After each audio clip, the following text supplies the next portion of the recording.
Hello everyone, Darcenovia here. If you're watching this after I've done my review, that's because I'm doing both videos at the same time. This is my response to Jeremy and Dylan's top 10 Star Wars games. Now, this is based on personal experience, so your nostalgia, for those of you who are watching the podcast, then you guys, will not be the same as mine. And some of you may already know what my number one and two are.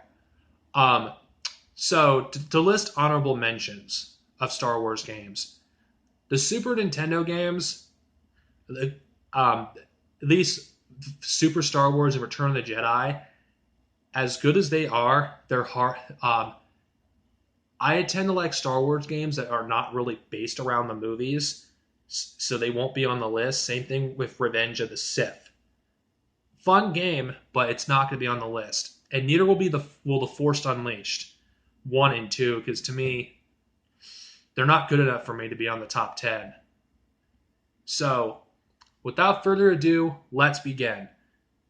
My number 10 would be the Clone Wars game, the one that was released during the time after Episode 2. Now, imagine Rogue Squadron, except with ground vehicles.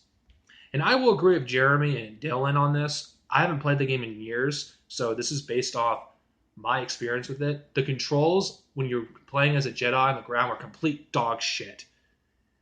But the parts with the vehicles were pretty good, the controls. It was pretty fun, honestly. Even though this is secondary canon, it was cool seeing a character from Tales of the Jedi comic in there, Caught Droma. I have yet to read the comics as of this video. So, just letting you know. But to think that it's related to that era now as someone who's into the EU, that is amazing. It was just a really fun game, and the reason it's not higher on the list, well, it doesn't hold up for me. Not as well as other Star Wars games. Star Wars Jedi Starfighter. I know some people may not like the Starfighter games, but I love Jedi Starfighter. I thought the first one was good too, but the second one just took everything that was good about the first one and made it better. The story was relatively interesting. It was Episode 2 through different characters' perspectives. Nim was like a really cool character. He's one character I wish they would have wrote more stories about him. A novel, a comic. He's such a badass. His character is really awesome, and it pisses me off that he's only in 2 Star Wars games and a short story, which I wouldn't have known that if it weren't for Matt. That sucks.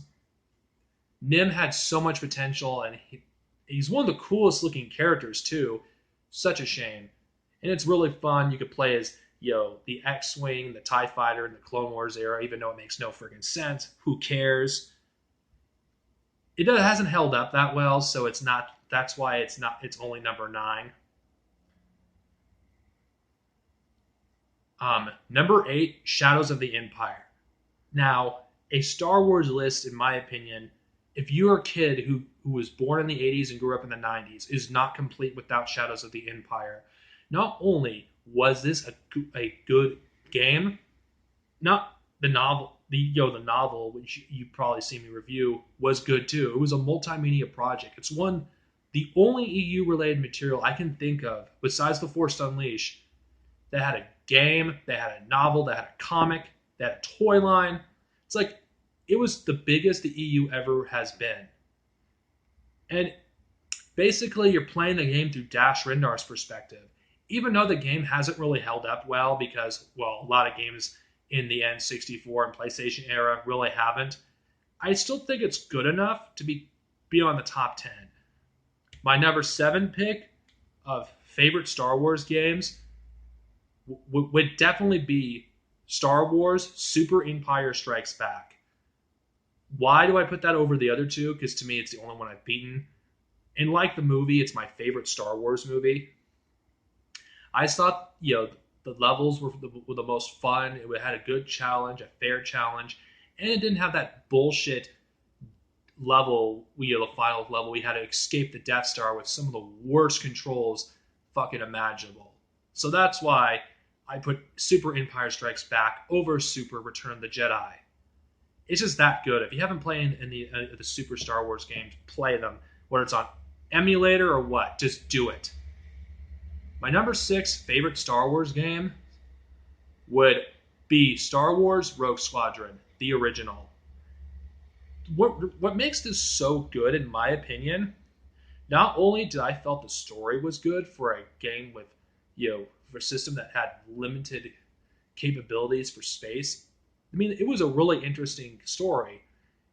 And not to mention, it was, at the time, no flight controls at the time, were that as good as Rogue Squadron. It was really cool to fly an X-Wing in 3D, because a lot of people didn't play Shadows of the Empire past the Battle of Hoth, because they would rather fly a ship. And this allowed you to control an X-Wing, a Y-Wing, even an EU ship, the V-Wing. It was really fun, and the story was really good.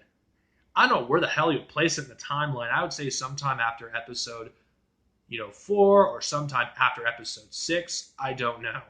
It's secondary canon, so you can't hold it against it. My number 5 favorite Star Wars game would be Lego Star Wars. Even though this is a cop-out, Lego Star Wars 1 and Lego Star Wars 2, as number 5. I mean, I thought these games were really fun. It was really cool. It had a lot of, unlockables. It was kind of funny seeing certain moments in the movies, added with more of a humor twist to it. And it was really fun doing the most absurd thing. I mean, you could have Jar Jar Binks be the final boss in the first game if you wanted to kill him. So yeah, it was really good. And back when Lego games weren't fucking annoying, back when it was cool, those games are really good though. But everything that made that first one good, the second one did it better.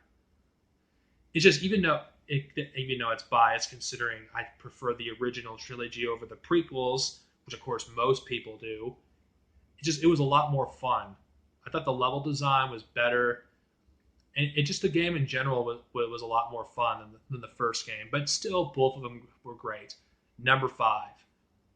My number 4 favorite Star Wars game of all time would be... Geez, this is becoming harder as I get to the list. This isn't scripted, so forgive me on this one. Empire at War would be number 4. Or would be Galactic Battlegrounds. Yeah, Star Wars Galactic Battlegrounds. Empire at War would be number 3. I mean, Galactic Battlegrounds... What made this game so good, in my opinion, was back in the day... I never played Age of Empire, so I'm sorry, Dylan. I was obsessed with Warcraft in RTS games. I loved them. When I found out there was a Star Wars equivalent of that, I was so fucking hyped. I got it for Christmas, and holy shit. I played that game for so many hours. I mean, the game was a lot of fun. There was a lot of strategy involved. The campaign mode was pretty fun. And each races had their own unique strengths and weaknesses. Even though there was an option where each race got all the upgrades, which kind of made every, faction the same pretty much, with nothing unique really about them, with the exception of a few units. But other than that, it was a pretty good game. And not to mention the amount of customization it had with the map editor.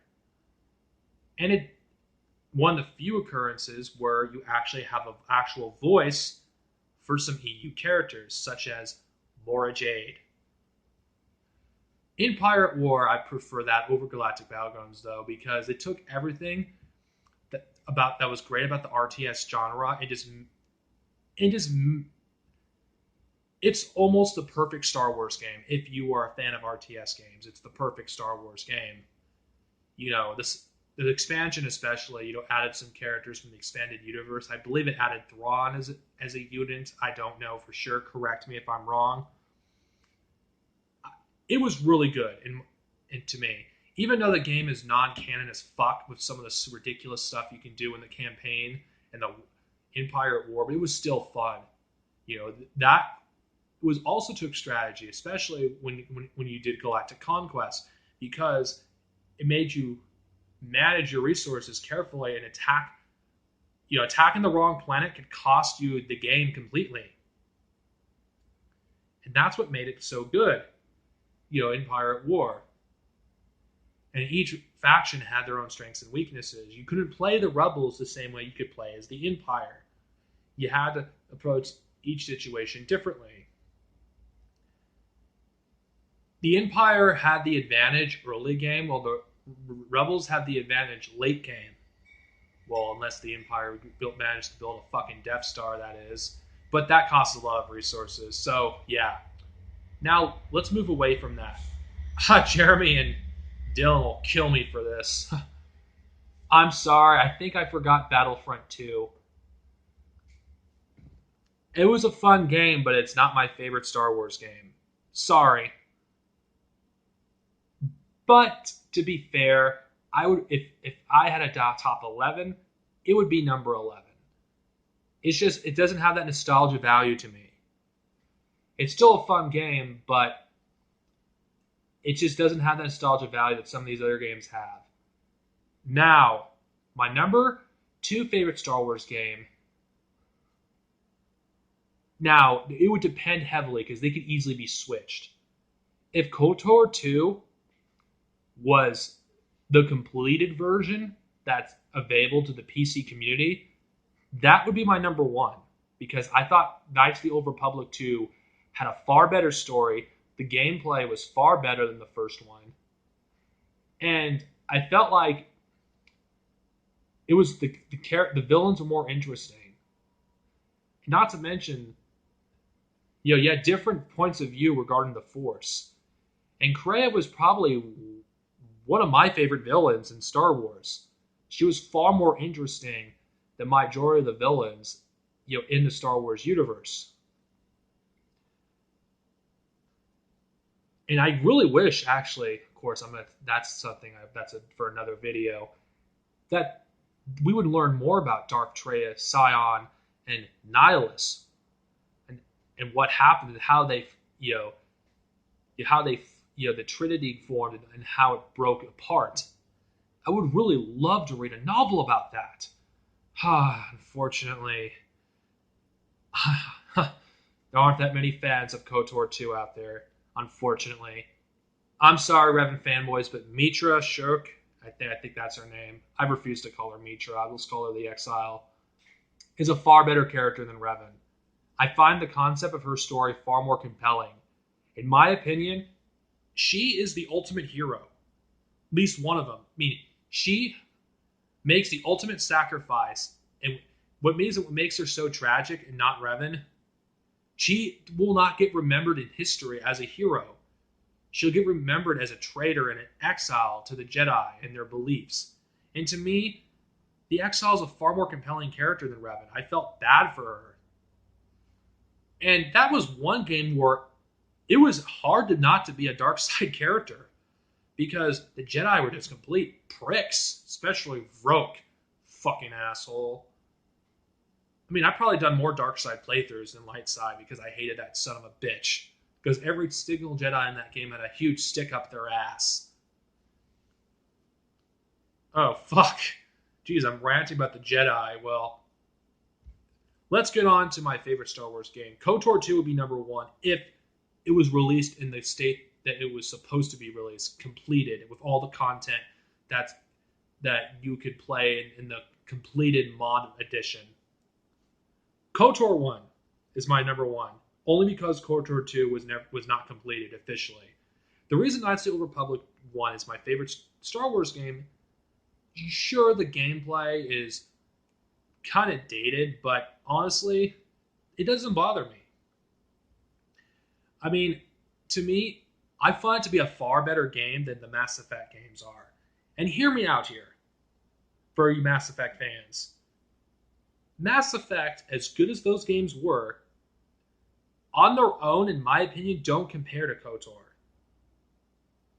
I mean, Sure, Mass Effect did the sequel thing better than Knights of the Old Republic, where choices you made in the previous game affect the next the next game. Even no matter how big or minor they are, or certain characters that are alive will be alive in the next game, or characters that are dead will not appear in the next game. It just That's one thing that Knights of the Old Republic didn't do, which is what KOTOR, whatever, you know what I mean.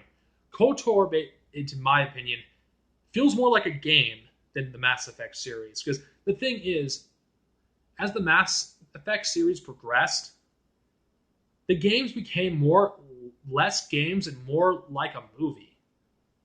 Don't get me wrong, Knights, not High School. Sorry, I get the two mixed up. Mass Effect 2 is one of my favorite games of all time, but it's more of a movie than a game. Same with the third game. Let's not talk about that.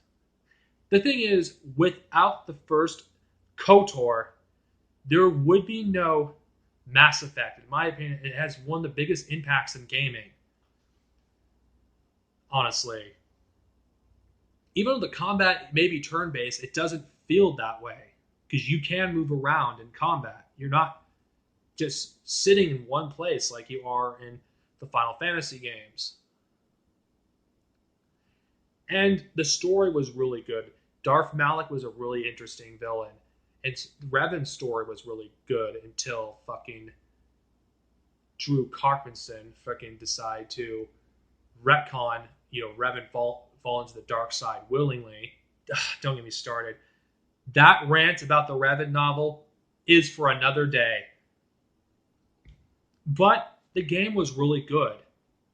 Honestly, I thought it had tons of replayability, and just the amount of connections it has to, the Tales of the Jedi comics. It is one of the biggest evidence to support continuity between with the expanded universe. There's so much in there. It's so rich with history that if you read those comics and you played the game, it would be holy shit. I remember that. I remember Exar Kun. I remember Nomi Stormrider, even though they don't mention her in KOTOR 1, they mention her in the sequel, but it's still awesome. Because the events of Knights of the Old Republic are not too far after those comics. It feels like they take place in the same world. And Malak is an interesting character, and there are some stuff in the Knights of the Old Republic comic books that does expand his character a little bit, but not much. Anyway, I talked more about the KOTOR games than any game here. Well, the thing is, they're my favorite Star Wars games of all time, and I can't see myself being a fan of the expanded universe without those games. Because, to me, it took everything I loved about Star Wars, everything I loved about RPGs, mashed it together, and it was a match made in heaven. There is no way in hell that EA will make a Star Wars game this good. That honestly, and some of you can say, but what about the LMO? No, I don't care about that. A Star Wars RPG we're not likely going to see one anytime soon. I'm sorry. If you could not play as a Jedi, I don't want anything to do with the game, because it was the best way to play as a Jedi, because the choices that you made throughout the game affected your morality. It affected your appearance, because the further you embrace the dark side, it basically, you suffered through dark side degradation, and your appearance changes. Of course, in KOTOR 2, which, unlike the first one, which they actually comment on that. And I thought it was really cool that your appearance reflects how people see you, especially in 2. If only KOTOR 3 happened, they could have expanded upon this even further. But unfortunately, we have the MMO that basically fucking ruined Revan. Oh my god. Let's just end it here. Anyway, I know, sorry for you Battlefront fans that Battlefront isn't on this list, but honestly, Battlefront, as fun as those games are, at least the second one, it's not my number 10 when top 10 material. It would be number 11, but not my top 10. Have a good day, everyone, and may the Force be with you. Later, guys.